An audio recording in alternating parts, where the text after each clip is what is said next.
We're here at the 16th Annual Maine HR Convention at the Samoset Inn and Resort in Rockland, Maine. Jeremy Haskell with JobsInME.com, and I'm joined now by Laura Thibodeau, who is the CEO and owner of Springborn Staffing. So thanks for joining us. Thanks, Jeremy. Great, and you led a roundtable discussion on having fun with the hiring process. That is correct. So in an HR minute, talk about having fun with the hiring process. Okay, everything's quick this year in a minute. Well, the hiring process is actually quite involved, Jeremy, and a lot of people think of it, it's not a real glamorous subject, but when we think about human capital, and there's been a lot of talk at this conference, some fantastic keynote talks on corporate culture. And that all drives back to human capital and hiring to fit the culture that you're trying to create within your organization, which drives metrics that has come down from the C-suite. So it's really quite involved and hard to do in a minute, but essentially you want to think about developing a candidate pool.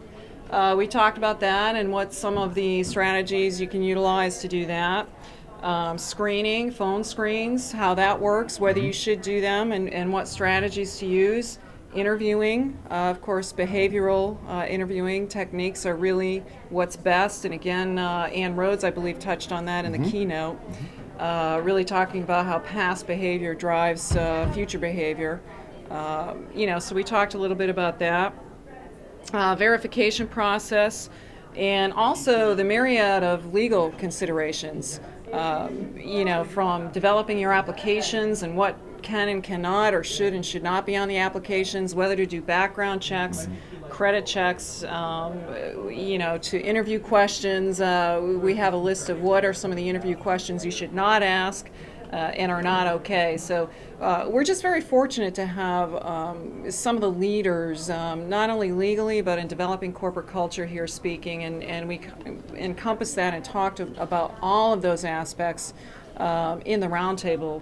And of course, once you've made the hire, that's not the end of it, that's the beginning of it. You have the onboarding process, and it's so critically important to bring the employees in and onboard them in training so that you have the turnover ratio, hopefully low, that you want to hit your goal in the turnover ratio. So it's actually a big subject, but a very important subject, and one that is really critical to the success of organizations. Absolutely. There's been a lot of talk, and you touched on it, about the culture of the organization, and you referred to a lot of the keynotes here.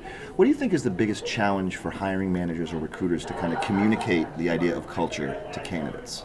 How do you think that's kind of I hear that as being a big problem for people trying to communicate that culture, those kind of soft things? Right. Well, I think that's a great question, and I think it's something when you're interviewing and you're looking for candidates, you may communicate that a little bit at the end, but you don't want to show your hand, so to speak. You really want to, and that drives back to behavioral interviewing. You really want to get clear on what are the core values that you think tie back to this, not only for your corporation, but for the particular job that you're hiring for. And then you want to create some really specific, get with your interview team, create some really specific questions, behavioral questions, that you're going to ask across the board to your top candidates in the interview process. So what you're trying to do is uncover, does this candidate possess the core values that are going to fit with your organization? That makes a lot of sense. The hiring process is very complex, and we certainly appreciate you here helping us to make sense of it all. So thanks for joining us. All right, thank you.